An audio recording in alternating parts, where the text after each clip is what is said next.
My name is Margaret and I am 75 years old. Life has slowed down a lot for me these days, and sometimes the only excitement I get is sitting at my front door with my rocking chair, holding my cup of tea and watching people pass by. It may sound simple, but for me it is a window into the world. I see children running, neighbors coming back from work, delivery men rushing, and sometimes little dramas I could never imagine. But what I saw that particular evening shook me to my very bones. You see, I had just finished dinner, a small bowl of chicken soup, and I decided to sit outside to let the evening breeze cool my face. The air smelled of fresh rain, and the clouds still hung heavy over our street. I lived in a quiet neighborhood in Ohio, where everyone minded their business, except on Sundays when we all exchanged greetings after church. As I rocked gently in my chair, my eyes wandered to the house across the street, our new neighbors. They had just moved in a few weeks ago. I hadn't gotten the chance to talk to them much, except for a brief wave when they first arrived. The woman's name was Emily, and her husband's name was John. From a distance, they looked like the picture-perfect young couple, Emily with her long blonde hair and soft smile, and John, tall with broad shoulders and always dressed sharp even when taking out the trash. But on this evening the picture-perfect image broke apart right before my eyes. At first I heard muffled voices, like someone arguing inside their house. I sat frozen in my chair, the wooden arms pressing against my palms as I gripped them tight. Emily stood on her porch, her chest rising and falling with heavy breaths, while John's face was red with fury. The night air was so still that every word they shouted carried across the street like a megaphone. And then I saw it, that shadow moving fast along the sidewalk. At first, I thought it might be another neighbor coming to check what the commotion was about. Maybe Mr. Harris from 2 houses down, or even young Mark, who usually jogged at night. But no. As the figure drew closer, the dim glow from the streetlight revealed someone I never expected. It was a police officer. My heart skipped a beat. What was an officer doing here at that exact moment? Nobody had even had the time to call 911 yet. His tall frame, uniform sharp, and flashlight bouncing at his side made him look almost unreal, like he'd stepped out of the shadows just for this fight. "Hey!" the officer shouted firmly as he approached. His voice carried authority, and immediately John turned, startled, like a child caught with his hand in the cookie jar. Emily stumbled back a little, relief flashing in her teary eyes, though she was still trembling. "Now, you must understand something about me. I don't usually meddle in people's problems. My mama raised me to believe you never stick your nose where it doesn't belong unless someone's life is in danger." And in that moment, sitting at my front door, watching my new neighbors fighting, I knew danger was exactly what hovered in the air. I sat frozen in my chair, the wooden arms pressing against my palms as I gripped them tight. Emily stood on her porch, her chest rising and falling with heavy breaths, while John's face was red with fury. The night air was so still that every word they shouted carried across the street like a megaphone. And then I saw it, that shadow moving fast along the sidewalk. At first, I thought it might be another neighbor coming to check what the commotion was about. Maybe Mr. Harris from 2 houses down, or even young Mark, who usually jogged at night. But no. As the figure drew closer, the dim glow from the streetlight revealed someone I never expected. It was a police officer. My heart skipped a beat. What was an officer doing here at that exact moment? Nobody had even had the time to call 911 yet.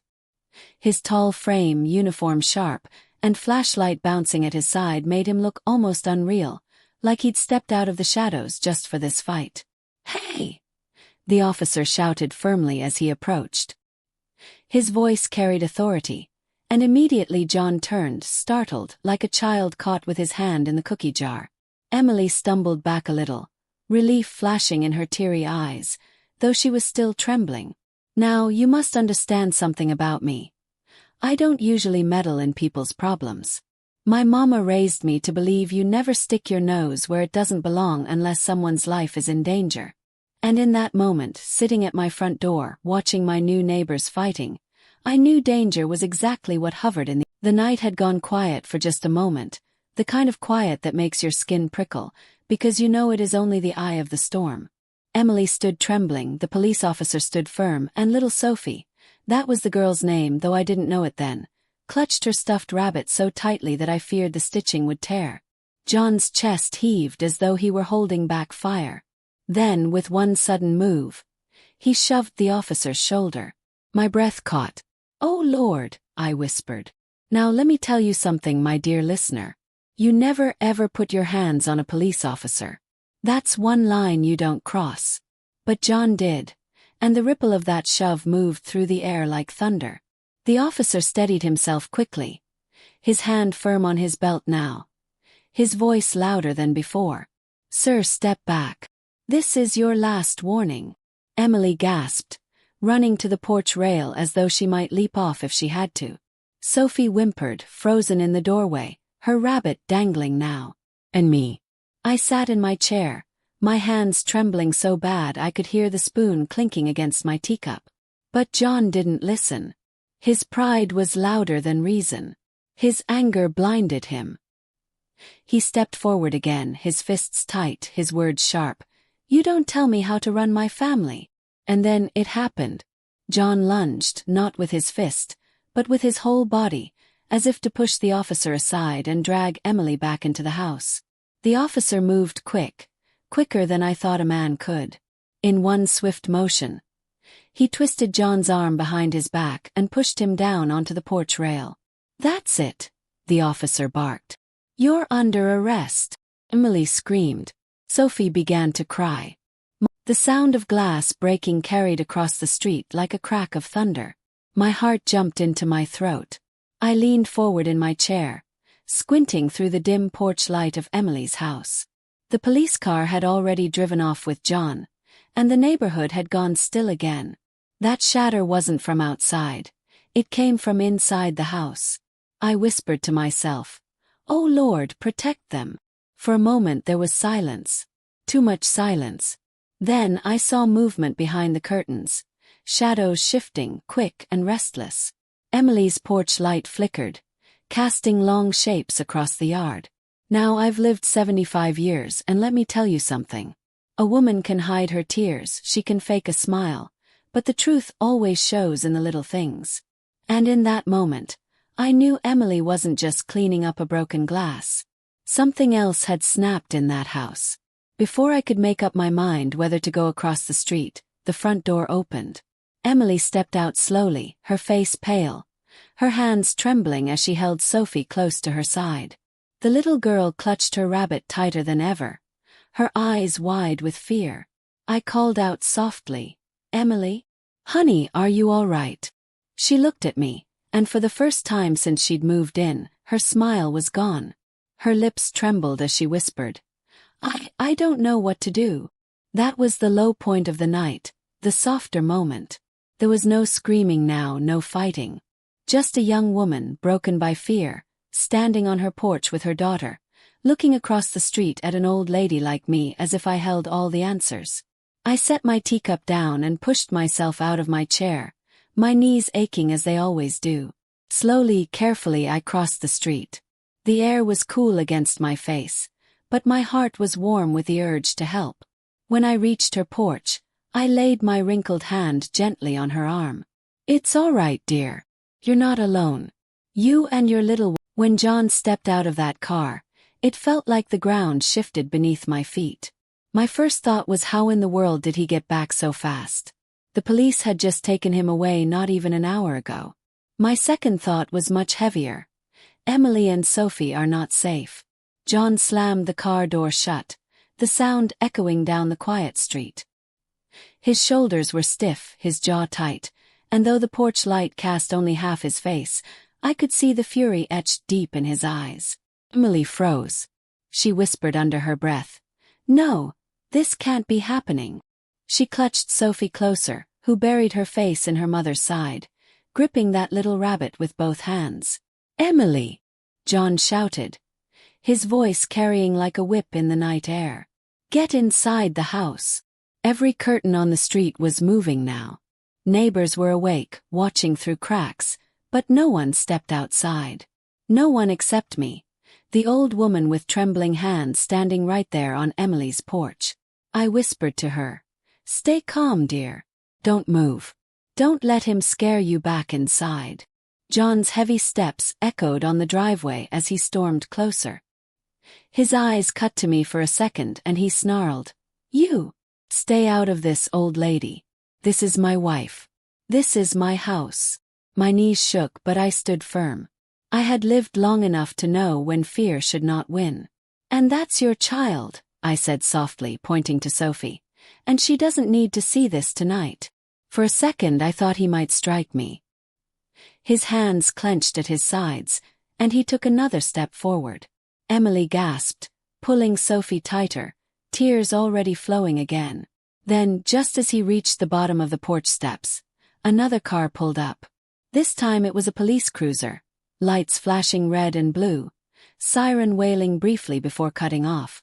Two officers stepped out fast, hands on their belts, voices firm. "John Parker," one of them barked. "Step away from the porch." John spun around, his face twisted in disbelief. "What is this? You let me go, and now you're following me." The officer's voice stayed steady. "You were released on bail. That doesn't give you the right to come back here and threaten your family." Emily let out a small cry of relief. She gripped my arm so tight my bones ached, but I didn't mind. Sophie peeked from behind her mother, her wide eyes catching the flashing lights. "Now, my dear listener, let me pause here and say this." I stood there on Emily's porch with that little black notebook in my hands, my fingers trembling as I flipped through the pages. The handwriting was harsh, rushed, as if every word had been carved into the paper with anger instead of written with a pen. The first page made my stomach drop. "She doesn't respect me. She'll learn." I swallowed hard, turning to the next page. "If she leaves, she won't take Sophie. She belongs to me." My knees went weak. I had to steady myself against the porch rail. This wasn't just a man with a temper. This was a man planning, thinking, and writing about control like it was his only purpose. The deeper I went into that notebook, the worse it became. But notes about where Emily went, who she spoke to. Scribbled pages that looked like arguments written down in his head before he ever shouted them aloud. And then, near the middle, a page that nearly made me gasp aloud. "If she ever tries to leave, I'll make sure she regrets it forever." I shut the notebook quickly, my hand shaking so bad I almost dropped it. My heart pounded in my chest like a drum. I had lived long enough to see trouble in many forms, but this was dangerous. Behind me the door creaked. Emily stepped back out onto the porch, her face pale, her arms still wrapped protectively around Sophie, who was half asleep against her shoulder. "Margaret," she whispered, her voice broken. "I don't know how to do this. I don't know how to keep her safe." I looked at her, then at the notebook in my hands.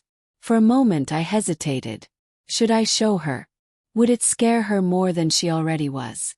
Or did she need to see the truth to understand just how deep this storm went? Slowly I held it out to her. "I found this," I said gently. Her eyes widened as she took it, clutching it tightly while trying not to wake Sophie. She flipped open one page, then another, her face draining of all color. Tears filled her eyes again, but this time there was no surprise, only recognition. "He's been writing in that for months," she whispered. "I thought it was just, I don't know, just him writing down stress. I never looked." She shut it fast, holding it like it was poison. I placed my hand over hers. "Emily, honey, listen to me. This isn't just anger. This is a man making plans. You can't face this alone." She nodded, but her shoulders slumped with the weight of it all. Sophie stirred in her arms, murmuring softly, still clutching that rabbit.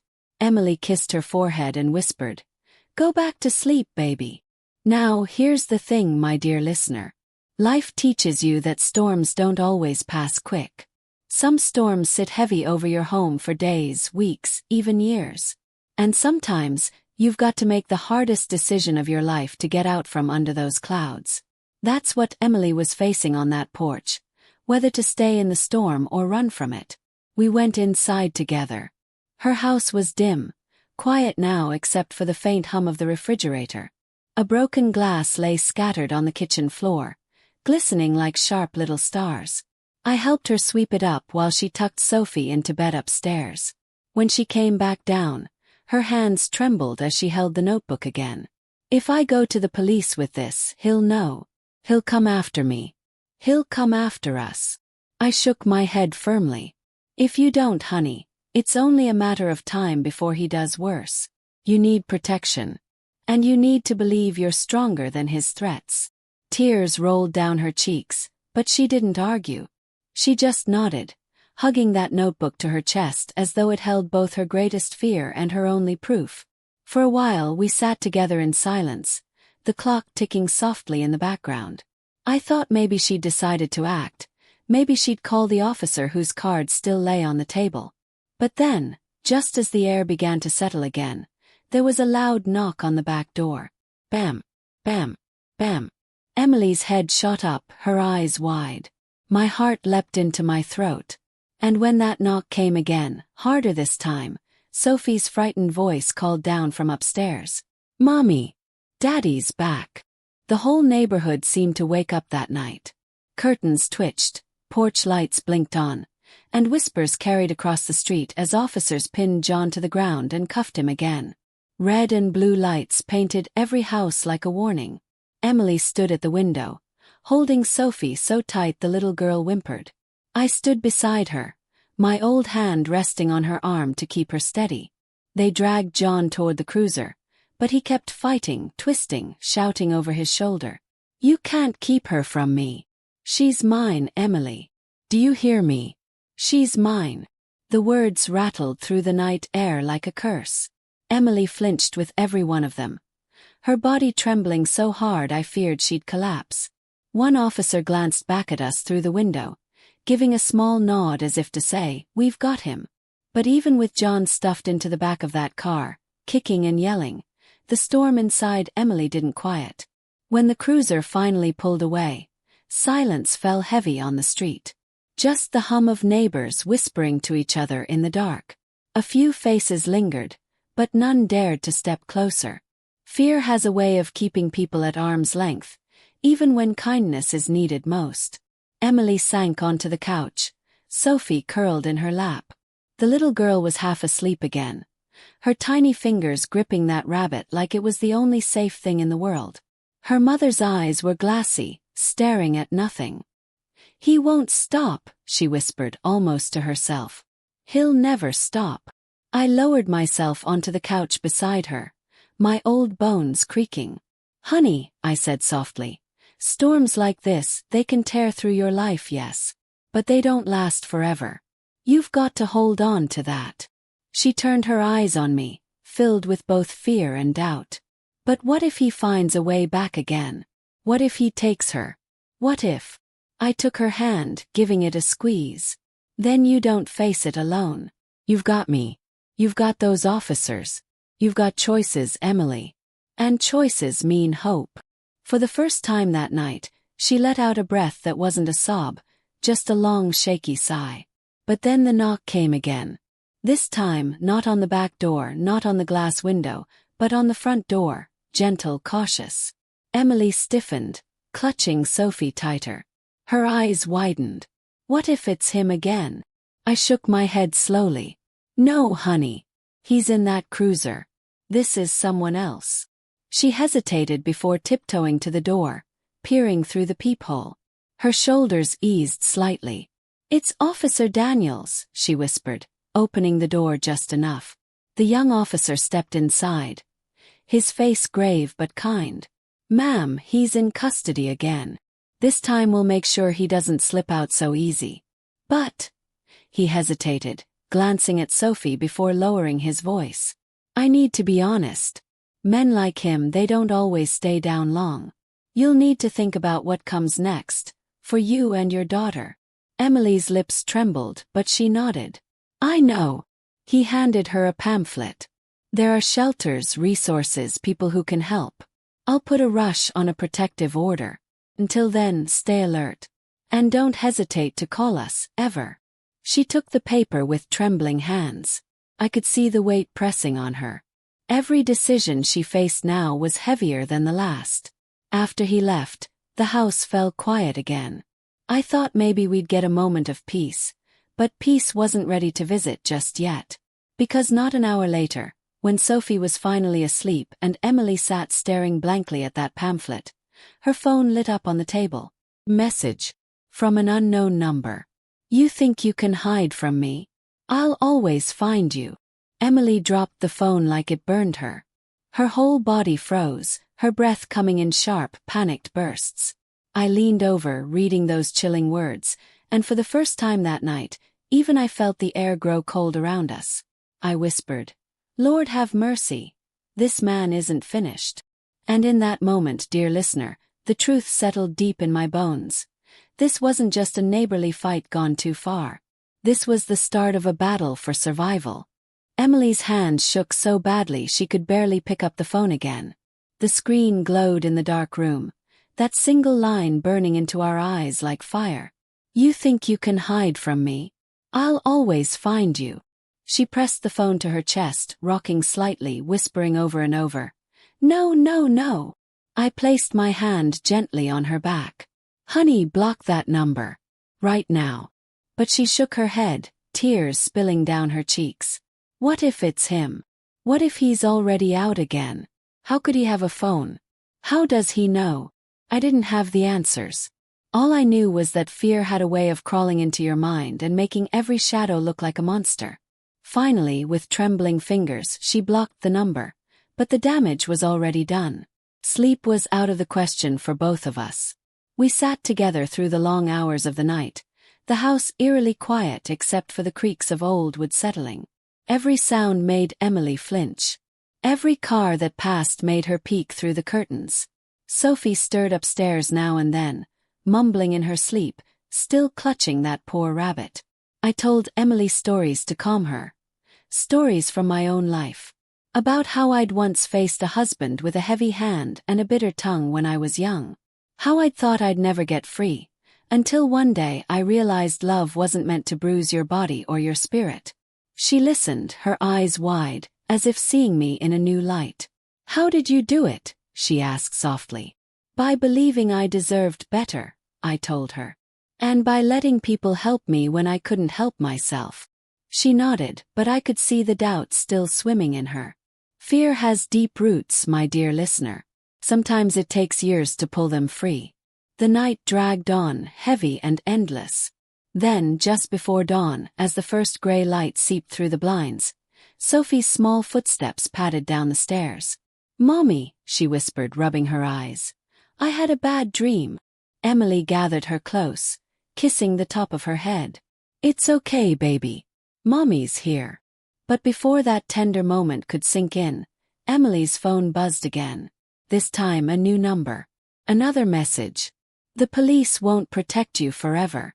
Sooner or later you'll slip. Emily gasped, clutching Sophie tighter, shielding her from the screen. Her eyes met mine, wild with fear. Margaret. What if he has people helping him? What if he's not alone? I stared at that message, the unease settling deep in my bones. This wasn't just John anymore. This was something larger, darker, circling around Emily and her little girl like wolves in the night. I whispered, We need to act fast, before this storm swallows you whole. But even as I said it, the doorbell rang. Emily froze. Sophie whimpered, burying her face in her mother's chest. We both stared at that door, dread crawling up our spines.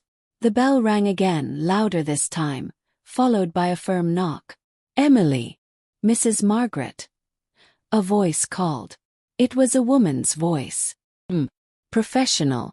Emily looked at me wide-eyed, whispering, Who could that be? I peered through the peephole. Standing there on the porch was a woman in a dark suit, holding a badge. Child Protective Services, she called through the door. We need to speak with you. Emily's face went white as chalk. Her knees buckled and she nearly collapsed, whispering, Oh my God, he called them. He's trying to take Sophie from me. Emily clutched Sophie so tightly the little girl whimpered, Mommy, you're squishing me. But Emily couldn't let go.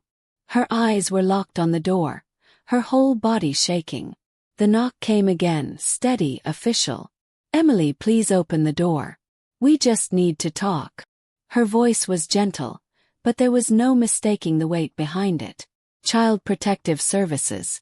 3 words no mother ever wants to hear, especially not after the night Emily had just endured.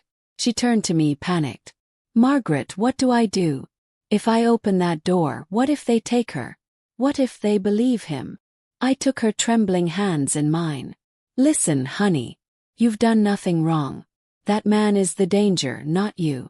If you hide, they'll think you're guilty. But if you open that door, you tell the truth, you stand tall as Sophie's mother, they'll see." Her breathing came in short gasps, but she nodded. With shaky legs, she walked to the door and opened it just a crack. The woman standing there was tall, her dark suit crisp, her hair tied back in a neat bun. She held out her badge with steady hands. "My name is Ms. Carter. I received a call last night about a possible unsafe environment for your child. I need to come in and speak with you." Emily's voice cracked. "It was him, wasn't it? He's trying to make me look unfit." Ms. Carter's face was unreadable. "Ma'am, I can't disclose the caller. But I need to ensure your child's safety." Emily hesitated, then opened the door fully. Sophie clung to her mother's leg, hiding behind the stuffed rabbit. I stood nearby, my arms crossed tight against my chest, ready to defend them both with every ounce of strength left in my old bones. Ms. Carter stepped inside, glancing around the house. The broken glass now swept away, the pamphlet from the officer still lying on the table, the faint smell of fear lingering in the air. She knelt slightly to look at Sophie. "Hi, sweetheart. What's your name?" Sophie buried her face deeper into her mother's leg, refusing to answer. Emily stroked her hair gently. "Her name is Sophie. She's shy around strangers." Ms. Carter nodded, jotting something down in her notebook. "That's fine. Can we sit and talk?" We moved to the living room. Emily sat on the couch, Sophie still glued to her side. I sat next to them, unwilling to leave. Ms. Carter took the chair across from us, her eyes calm but sharp, scanning every detail. "Emily," she began, "we've had reports of domestic disturbances at this address. Neighbors have heard shouting. Police have been called. And now, concerns have been raised about whether your daughter is in a safe environment." Emily's face flushed with shame, her eyes filling with tears. "Safe environment," she repeated, her voice shaking. "I'm the one trying to keep her safe. It's him, Jen. He's the danger. Not me." Ms. Carter studied her quietly. "Can you tell me what happened last night?" Emily glanced at me, then back at her. Slowly, painfully, she recounted the fight, the police arriving, John being taken away, then returning, the notebook, the messages, everything. By the time she finished, her voice was raw, tears streaming down her cheeks. Ms. Carter listened without interrupting, scribbling notes. When Emily finally fell silent, clutching Sophie as though she might be ripped away at any moment, Ms. Carter leaned forward. "Emily," she said gently, "I believe you, and I can see you love your daughter very much. But you need to understand, if John keeps showing up, if these disturbances continue, CPS will have to intervene. We can't allow Sophie to live in constant fear." Emily's whole body shook. "So what are you saying? That I could lose her? That because he won't leave us alone, she'll be taken from me?" Ms. Carter sighed, her expression softening. "I'm saying you need to take steps now. Protective orders, safe housing, counseling. We can help you with resources. But if things don't change, yes, your custody could be questioned." Emily let out a strangled sob, burying her face in Sophie's hair. The little girl hugged her back, whispering, "Don't cry, Mommy. I'll be good." And my heart nearly broke in two at those words. A child should never feel like they have to fix the storms swirling around them. I leaned forward, my voice firm despite the ache in my chest. "Miss Carter, this woman is a good mother. She's protecting her child from a dangerous man. You've seen the police reports. You've heard the threats. Please, don't let his lies paint her as the problem. Miss Carter met my gaze, her eyes steady. I'm not here to punish her, Mrs. Margaret. I'm here to protect Sophie. But if John is determined to keep causing chaos, the law will get involved whether Emily wants it or not. Emily clutched Sophie tighter, rocking slightly, whispering, I can't lose her. I can't. Just then, the phone buzzed again on the table. Another message. This time the words were short, chilling. You think CPS will save you. They'll take her from you, and then you'll have nothing. Emily's scream pierced the air. She dropped the phone like it was fire, collapsing into sobs. Miss Carter picked it up, reading the message with a frown. That number needs to be traced. This will help your case, Emily. Shows harassment. But it also shows he knows what's happening in this house, almost in real time. Emily's head snapped up, her face pale as death. You mean, he's watching us? I felt the blood run cold in my veins. I looked around the room at the curtains, the windows, the shadows outside. And suddenly, the quiet didn't feel safe at all. Because if John wasn't just sending threats but actually watching, then we weren't just dealing with fear anymore. We were being hunted. The word hunted echoed in my mind like a church bell. Emily's breath came in quick, shallow bursts, her arms locked tight around Sophie. The child pressed her little face into her mother's chest, clutching that rabbit as if it could shield her from the darkness. Miss Carter's eyes darted to the windows, sharp and alert now. She lowered her voice. If he knows what's happening in here, then he's close. Too close. Emily's whole body trembled. You mean he's outside, watching us right now? I swallowed hard, my old bones heavy with dread. We need to check. We can't just sit here like ducks. Miss Carter nodded, pulling out her phone and stepping back toward the door. I'll call the police. Stay with her. I stayed beside Emily, my hand on her shaking shoulder. Honey, listen to me. He wants you scared. He feeds on that fear. But you are stronger than he is. You hear me? Stronger. Tears streamed down her face, but she nodded, kissing Sophie's hair. I'll do whatever it takes to protect her. From the corner of my eye, I noticed something strange. The curtain by the living room window wasn't hanging quite right. The fabric shifted slightly, as though touched by a faint breeze. But no windows were open. My heart nearly stopped. Emily, I whispered, pointing. Don't move. She froze. Miss Carter, still on the phone, noticed my stare and followed it. She stepped slowly toward the window, pulling the curtain back with one sharp motion. And there it was. Phone. Propped against the window frame from outside. Its camera pressed against the glass, recording. Emily screamed. Sophie started crying, terrified by the sudden noise. Miss Carter grabbed the phone through the glass with a swift motion, pulling it inside. On the screen, a live stream was still running. Our faces, our fear, all captured and broadcast to someone watching. Emily clapped her hand over her mouth. Oh my God. He's been watching us the whole time. Miss Carter ended the stream and tucked the phone away in a bag. This is evidence, she said firmly. The police need to see this. It changes everything. Before we could breathe, before Emily could even calm Sophie, there was movement outside. A shadow darted across the porch. Then another. Emily's scream rose again as a loud beat shook the front door. Sophie wailed in terror. Emily! Open this door. John's voice thundered from outside, furious and wild. You can't hide from me, not with my daughter. Miss Carter barked into her phone. He's here. He's trying to break in right now. Send units immediately. Another violent slam rattled the frame. The lock held, but the wood groaned. Emily dropped to her knees, clutching Sophie under the table. Her whole body shook like a leaf in the wind. I crouched beside her, whispering, Stay low, honey. Stay quiet. John's voice grew louder, crazed. You think you can keep her from me? You think some old woman and some social worker can stop me? She's mine. He slammed the door again. The wood cracked. I looked at Miss Carter, who stood with her back pressed against the wall, phone still to her ear, her eyes blazing with determination. She mouthed one word to me, stall. So I rose, my knees weak, my heart hammering, and shouted through the door.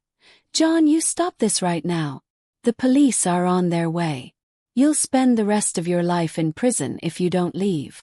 For a moment, silence. Just heavy breathing on the other side. Then a low, chilling laugh. Prison doesn't scare me, old lady. Losing her does. The doorknob rattled violently. And then, crack. The frame splintered. The door gave way. John burst into the house, his eyes wild, his fists clenched. Emily screamed. Sophie cried louder. My own heart nearly gave out. And that's exactly the moment red and blue lights flooded through the windows again. Sirens wailing closer and closer.